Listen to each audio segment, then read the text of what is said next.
guys, welcome back to another video. This is our first full Ironman experience, and I'm very happy to say that we finished because I was a little, Yeah, check it out. Avery went all out and wore everything Ironman. He made me wear this, but it's proof that we finished.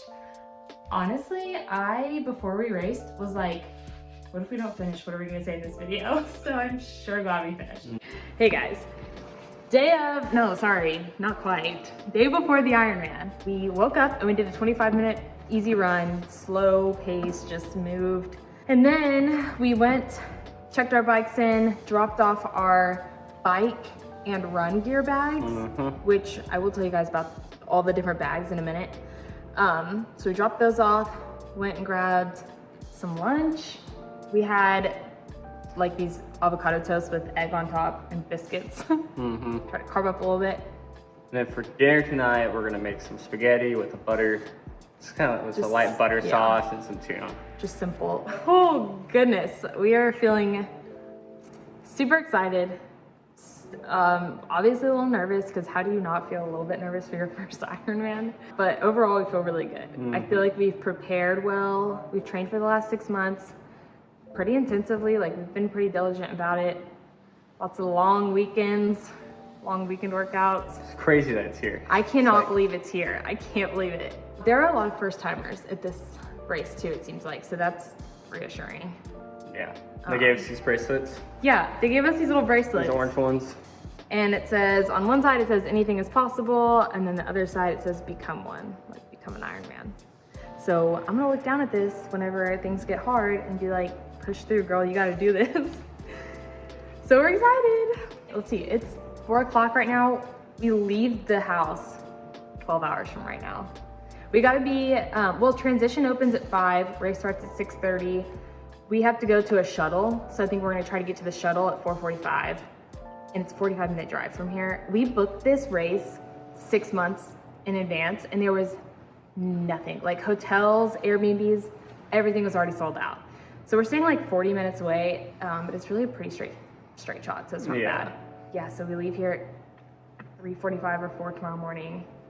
So we're about to just make some dinner and put a movie on and try to relax as much as we can. It's crazy. Okay, well, see you guys tomorrow morning, race morning.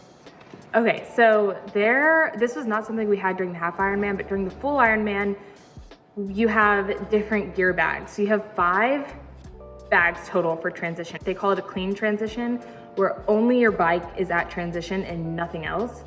And they give you 5 different bags. So there's a morning clothes bag, a bike gear bag, bike personal needs bag, run gear bag, and run personal needs bag. So the morning clothes bag is everything you'll need for the swim. So once you get to the swim, you'll put on your swim cap and your goggles, earplugs, whatever.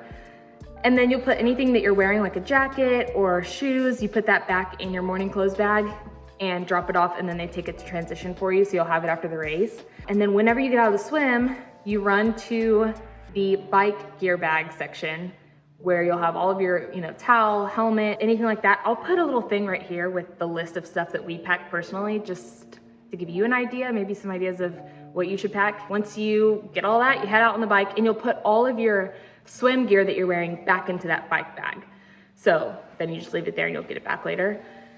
Then the bike personal needs bag, this is about halfway, I think it's at the halfway point on the bike, I could be wrong, but it's somewhere along the course, they'll have these personal needs bags, and this is anything you might need on the bike. So in ours, we put extra CO2 tanks, extra tubes, Band-Aids, if you wanna put sunscreen in there. The thing about the personal needs bags is you won't get that stuff back. So if you don't stop for it or you leave stuff behind, all of it gets donated, and then the rest, whatever can't be donated, just gets thrown away. So you don't want to put anything valuable in this that you want to get back later, because you won't. Unless you stop to grab it, you won't get it back. After you finish the bike, you go to the run gear bags, and that will have, your hat, your running shoes, extra socks, whatever you need. Again, I'll put another list here of what we took in ours. Then the same deal on the run course, there will be a run personal needs bag. So the thing about this, our course is a 3.5 loop course. You only get to stop at them one time. So if you stop at your personal needs bag on the first loop, you cannot stop again. So I don't plan on stopping at ours on the first loop unless I really need something. Same thing with the bike.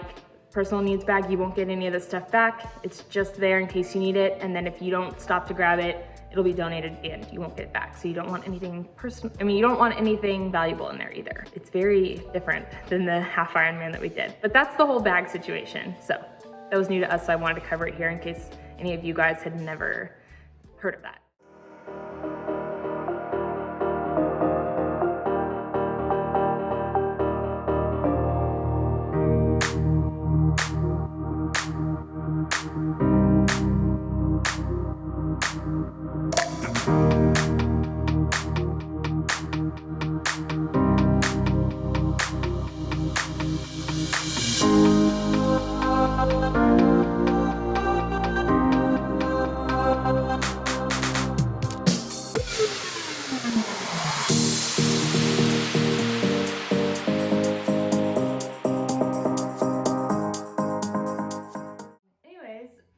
First full Ironman, Maryland 2022. It was a fun one.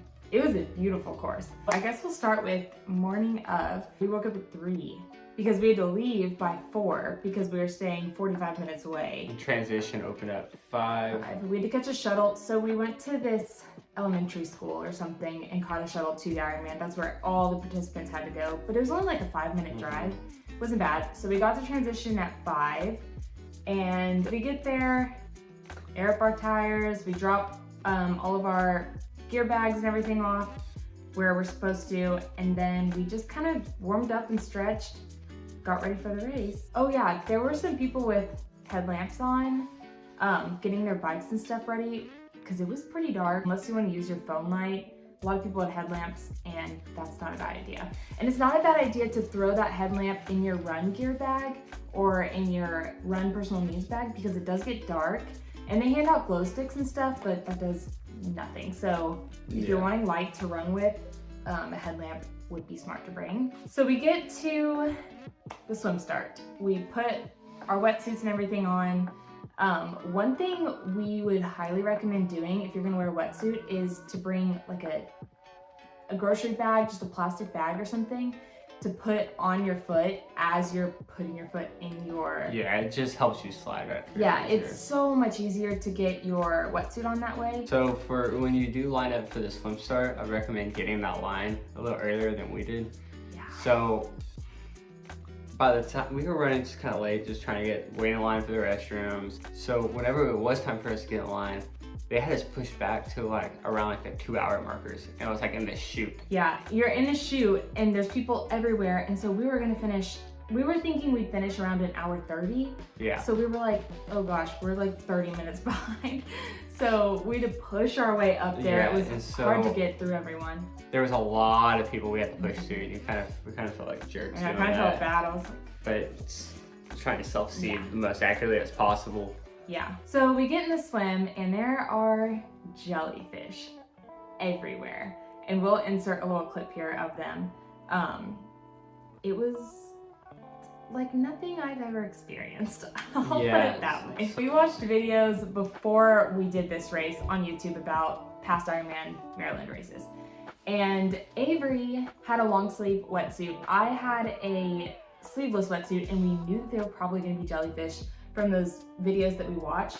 So I got on Amazon and I just ordered sleeves. And they weren't like wetsuits. No, they weren't like wetsuit sleeves. They were just like, I don't even know, stretchy fabric. They're like dry fit. Yeah, I'm so glad I did that because yeah, those jellyfish were a little brutal. Most of them, honestly, was not that bad.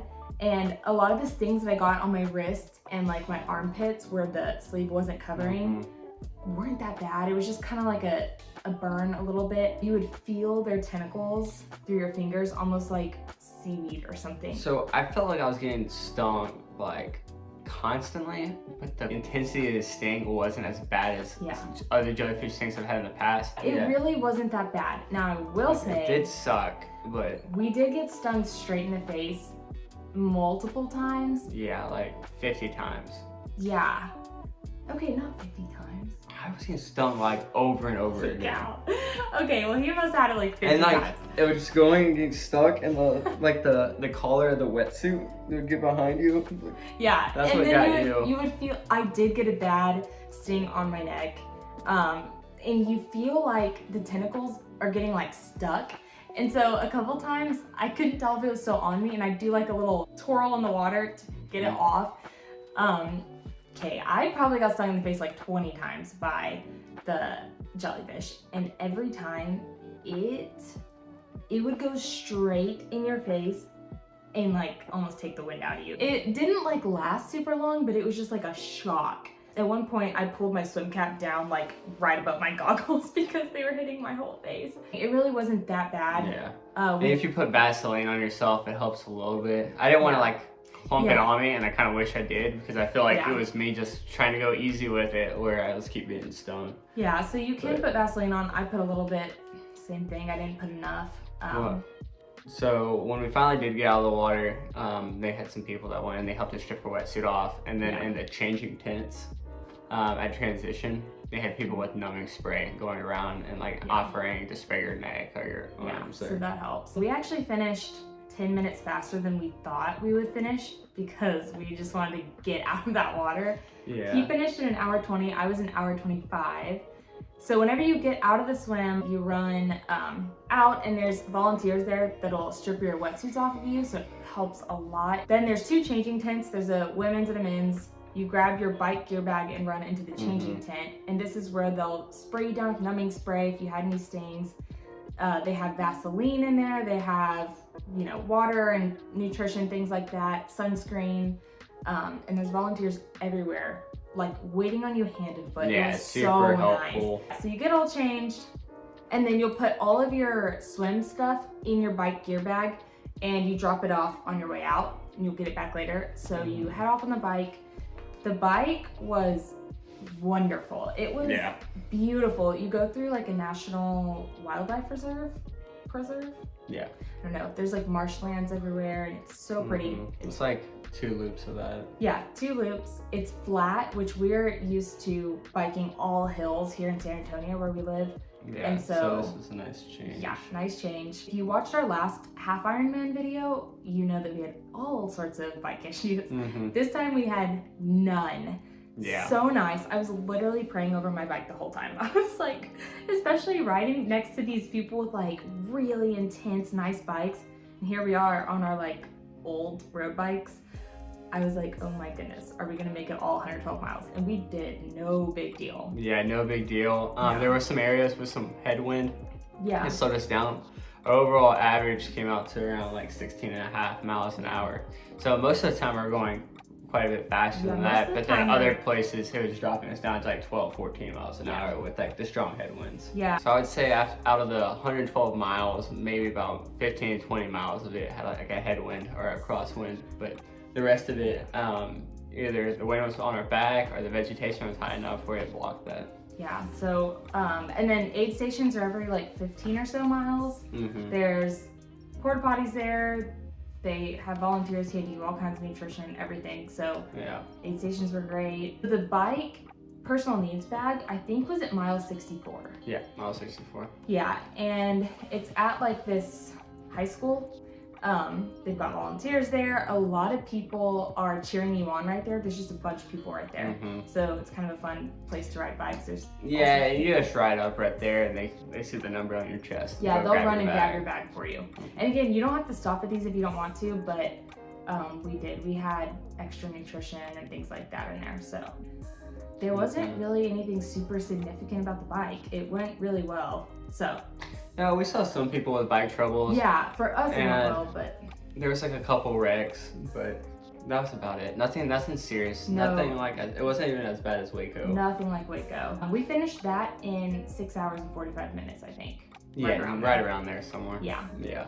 So then when you finish the bike, same deal, go grab your run gear bag, go to the changing tent, change, all of that. Head out on the run. The run was a 3.5 loop course. Yeah. And it was also a really pretty course. There wasn't any hills. No, it's completely flat. There's people cheering you on pretty much almost the entire way through. Yeah. which was really nice. Yeah, you go downtown, and you kind of go near the finish line every time, so there's a lot of people right there. And so there's people all over the course. Then the rest of the day you're just going through like neighborhoods and stuff, and people are having like campouts and like barbecues in the front yard. Playing music. So that was a lot of fun. There's a couple, it's like 3 or 4 aid stations on the run portion per loop. So I think about almost every mile. We really liked the run course. I remember I hit a wall at about mile 10. I just remember thinking like, wow, I feel so good, and we were already in the double digits, like that went so fast. And then immediately after that thought, I was like, I have 16 of these left. I was also starting to feel nauseous from the nutrition and everything. You get to a point where you've had so much goo and everything, your body's like, I'm sick of this.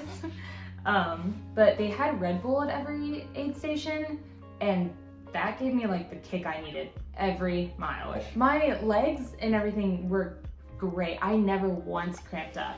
He cramped up a little bit and then it went away.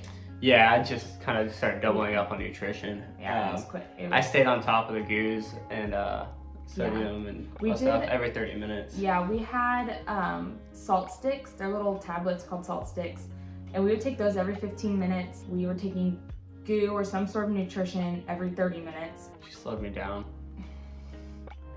I did slow him down, but it's okay. He stayed with me. Very nice of him. He could have blown me out of the water. Okay, what did the run take us? The run ended up taking right around 5.5 hours, I think. Yeah, so we were on track. Well, the first few miles we were running, what, 9:30? We're on track to do it in 4.5 hours. So our goal, like what we would have been really happy with, was 14 hours. But realistically, I was like, this thing's gonna take us 15 and a half. So we finished overall in 14:18. So all in all, how did you feel? I felt good. Someone told us before that had done a half Ironman and a full Ironman. He said, I thought the half Ironman was harder than the full Ironman for whatever reason. And I honestly agree with that now that this is over. And I think it's because we were so much better trained for this. I think us just winging the training for the half and not really following a real training program, like just being really more balanced on this training regimen and stuff, like it really set us up for success. Yeah, so I can link Training Peaks down below, but that's where we got our plan. I think it was like $100.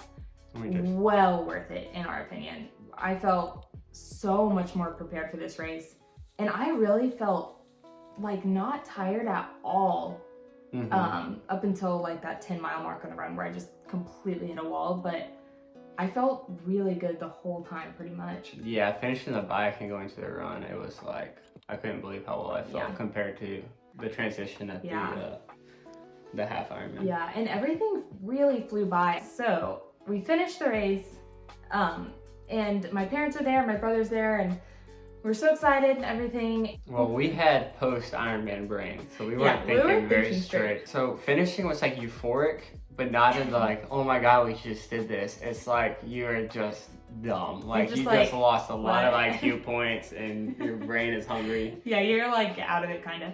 Yeah, so anyways, we see my parents and my brother, everything's great.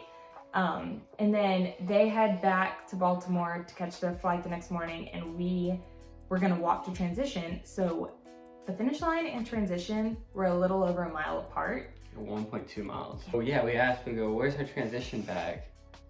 And they're like, oh, your transitions bags are at your transition bags. Yeah, they're at transition.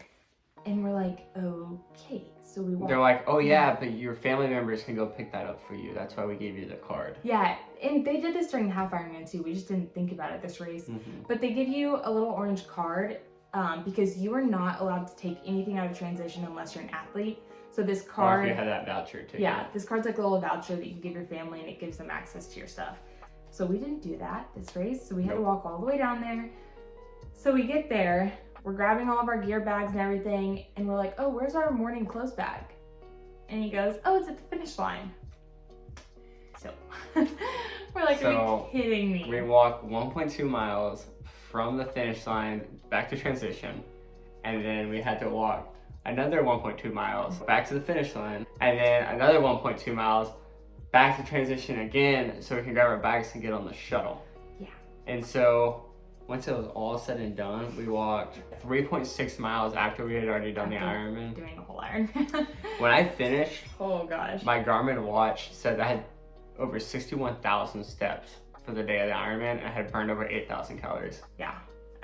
My steps were in the 60,000s too. I think my calorie was like 6,800 or something. So we catch the shuttle, we get back to our car, and then we went and grabbed some food and stuff, and then we headed back to our Airbnb. By the time we got back, I felt fine after the race even, but by the time we got back to our Airbnb, I felt sick. I just felt worn out. So I took a shower and just immediately got in bed, crashed out, slept like a baby. He had a different experience. Yeah, so by the time we left the Ironman, they got food and everything else, it was about 1 a.m. by the time we finally got back. Yeah. And so like I said, we had gotten up at 3 a.m.